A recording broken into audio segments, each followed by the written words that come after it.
for self-inflicting, within the spirit of martyrdom, this tragedy upon their own people. Most of the people in Gaza are not residents of Gaza. They've been kicked out of Israel twice over in 2 different times, and now they're in Gaza. Now they're being kicked out again. People who have seen this as one giant war, I think, are most accurate. Israel cannot continue and survive when the northern third of its country is uninhabitable. I don't believe in a forever enmity. I think if people, the stronger people take the first step, the weaker people will reach out.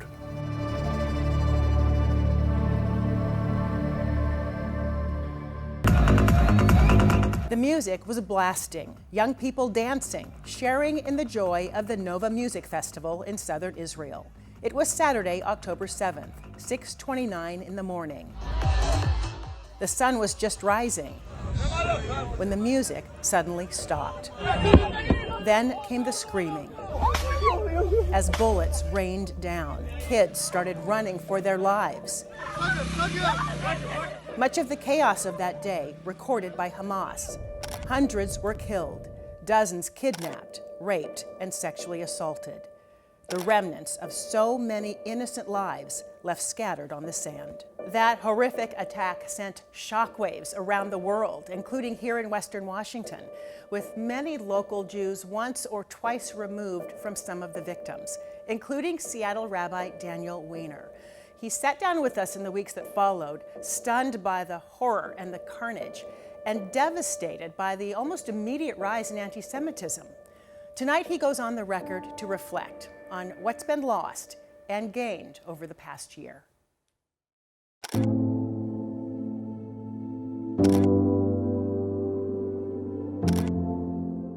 A lot of us remember where we were, October 7th, a year ago. What do you remember about that day?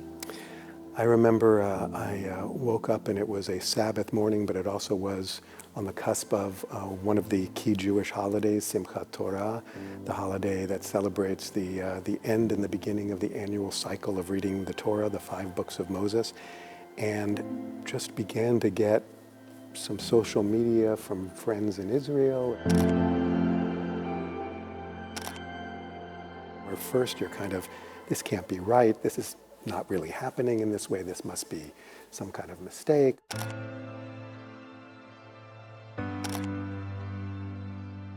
1,200 people that day. 250 hostages were taken. And a year later, 100 people are still being held hostage. We hope. I mean, many of them are probably dead, yeah. Some of them alive. Yeah. How frustrating is that for you? I think it's immensely frustrating. It's incredibly frustrating for so many people, not least of which the family members who still have loved ones there that almost a year hence, they're still there languishing in captivity. I think everybody recognizes the need to bring the hostages home and to do virtually anything that needs to be done to make that happen.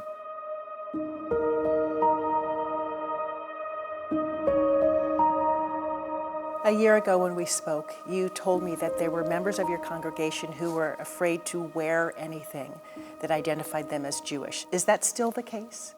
You know, it's interesting, but I'm finding much more the other kind of experience, which is that people are doubling down on their Jewish identity, that they're wearing Stars of David, that they're wearing medallions that talk about returning the hostages. Anti-Semitism is still alive and well. Over the last year, there still has been a dramatic rise. The Anti-Defamation League reported Washington State had the 15th highest number of incidents in the nation, nearly 200 last year. Do you still feel the undercurrents of that? Jews here in the Pacific Northwest feel beleaguered and kind of under attack from multiple places, from at least both ends of the spectrum, in ways that perhaps are not as evident in other communities.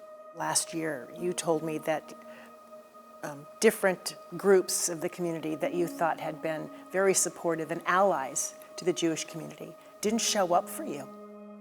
Or were hypercritical. A year later, do you still feel that way? Well, I still feel that way, but I have more clarity. Who did show up for you and who didn't? Amongst many others, members of the Black church community have really stood with us pretty silently. I think one of the most heartbreaking disconnects, in some ways it's understandable, in some ways it's not, is with the Muslim community. I think there are folks within that community, and it's heartbreaking to say, who have trafficked in messaging that goes beyond criticism of Israel, but really veers into contributions to an anti-Semitic climate in this country. And that's painfully ironic and tragic on so many levels.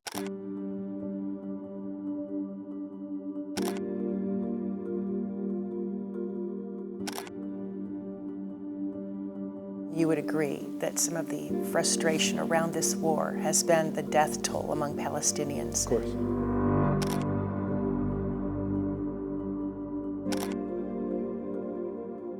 The health ministry there reports some 40,000 deaths. The Lancet journal says the number could be as high as 180,000 plus because of disease and living conditions. So how do you reconcile the impact of this last year on the Palestinian people?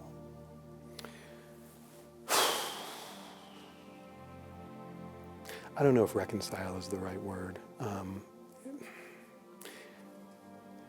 It's a horrific tragedy what has happened to the Palestinian people. I blame Hamas for self-inflicting, within the spirit of martyrdom, this tragedy upon their own people. And from the attack, through how they are conducting the war in tunnels, using their own people as human shields, deliberately sacrificing a generation that they feel is an acceptable sacrifice if decades down the road it helps them to achieve their goal of eradicating Israel and wiping it out of all of its Jews. Clearly, we are at a different place in this war than we were a year ago. When you look at what's happening in the north, is this an expansion of the war? Are we already there? People who have seen this as one giant war, I think, are most accurate. Israel cannot continue and survive when the northern third of its country is uninhabitable. But I think looming in the background, and I think that it is a threat not only to Israel, but in many ways Israel is on the front lines of a much larger conflict with Iran, and by extension in some ways Russia and North Korea. If they're able to reach a ceasefire, if we can see an end to this war, what kind of future do you see in Israel now? I hope and pray for a future in Israel where they can transcend some of the significant civil divides within their country, similar to the civil divides within our country. That they can come together around the common principles and common identities they share, and that those that remain on the extremes will be so marginalized and so isolated that they will be disempowered to inflict the kind of harm and damage that they've been inflicting. You are just one person, and I'm wondering what has been the most difficult for you over the past year, and how do you stay hopeful and optimistic? I think the hardest thing has been to compartmentalize my own feelings of anxiety, threat, pain, loss, lament, grief, mourning, from the role that I want to play and the impact I want to have within my community and beyond my community. In terms of optimism, hope is really what I feel more, because hope is inevitable. That sense of hope helps us to endure the tragedy. That sense of tragedy gives us perspective about the value and the preciousness of the hope.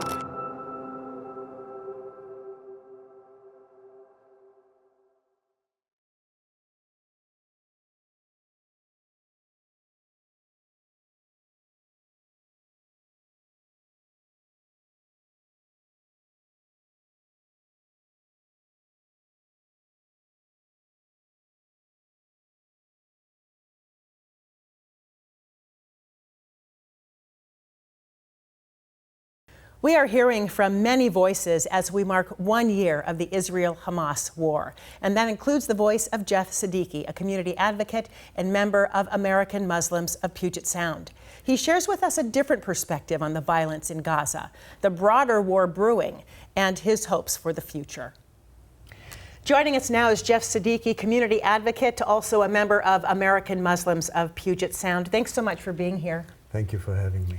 I want to start with, could you have imagined a year ago that we would be where we are in the Israel-Hamas war today? Not in my wildest nightmares. No. When you think about the past year, have you been in touch with anyone who's on the ground in Gaza, anyone locally who's connected with people there in Gaza? Not directly, no. What do you know of what's happening on the ground there? Well, there's that forbidden G word that keeps coming up that we keep refusing to recognize, genocide. It's the sad thing is it's happening in other countries as well, but we're paying for it with our money and our weapons, and that makes me directly culpable. Expand on that idea. We're giving unlimited weapons and unlimited money to Israel, and they're using it in an unlimited fashion to kill Gazans and flatten everything, including even in the West Bank and now in Lebanon and very soon in Iran. You know, Israel will argue and has argued emphatically that Hamas is using its own people as shields in schools, in churches, Yes. in religious places, and that's part of its strategy, that it's really responsible for the destruction of its own people. Well, that's a very convenient argument, but when you have a very limited space with 2.3 million people stuck in there, and this is not a regular army, these are resistant fighters who are spread all over. Like in World War II in France, there was the Maquis and the other resistance fighters. They weren't in barracks where the Germans could pick them off. They were in villages living a normal life. These people are in villages, in cities, living a normal life.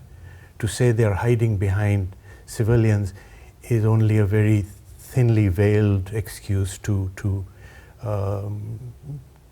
kill people at will. How do you imagine then Israel should fight this war against this type of enemy in an effort to defend itself? Well, by not creating a situation where this group becomes an enemy.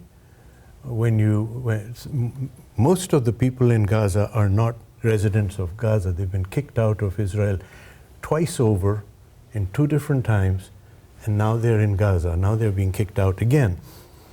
The best thing would be for Israel to come to a reconciliation. And yes, they can say they will never agree. Well, you know, France and Germany were at loggerheads with each other forever. Britain and France were at loggerheads with each other. I don't believe in a forever enmity.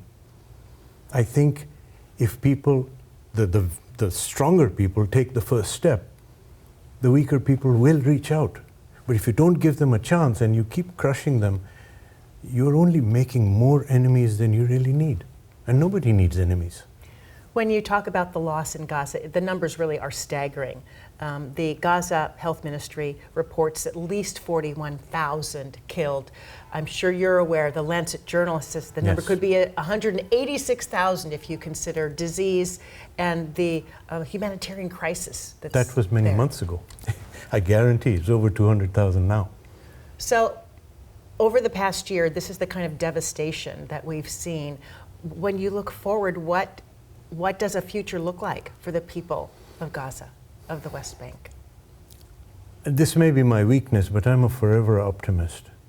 If we don't have hope, there really is no point in living.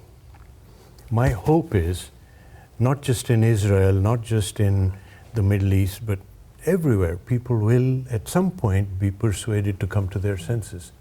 And it is up to us, the people who are enablers of many different sizes, not just United States, Qatar, Saudi Arabia, all these countries, to start that process and it can come together. We're seeing an escalation now of tensions there. You've seen the bombardment between Israel and Iran with more than 200 missile strikes just in the past week.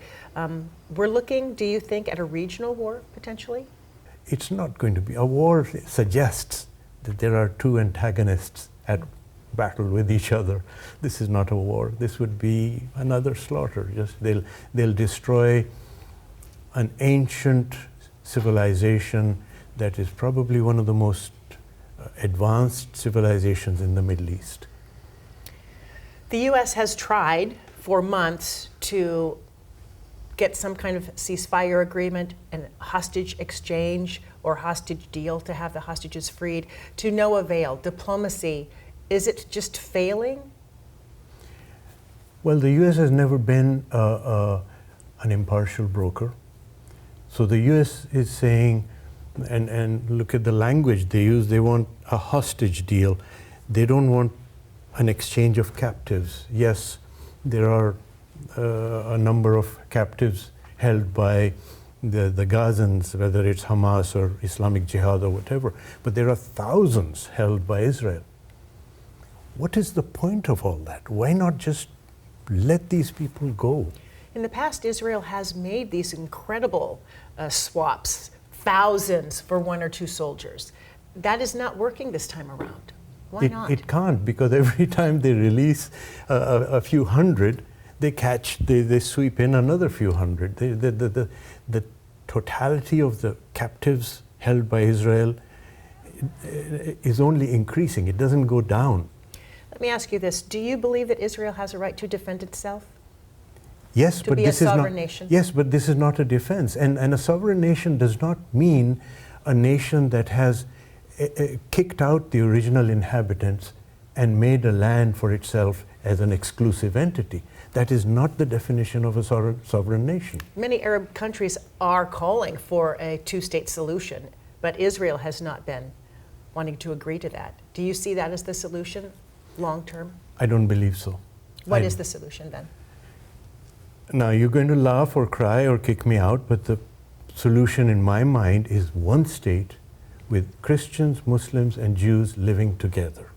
And no, it's not going to be a peaceful transition. It never is. But that first step has to be taken. And it can have protective fences around it that would protect not just one side, but both. We can't argue for safety and security for Israel and nothing for Palestinians. One state, and it will be the most prosperous state in the Middle East. I guarantee that. Any final thoughts for us on this 1 year that we're marking? I just hope our politicians come to their senses and take the lead. I know it's dangerous. It's like going to the third rail, but stop this hostility, this war, this bombing. Stop it in Gaza, stop it in Lebanon, stop it in Iran. Just stop, absolutely. Thank you so much, Jeff Siddiqui, for being with us. We appreciate it. Thank you for having me. Thank you.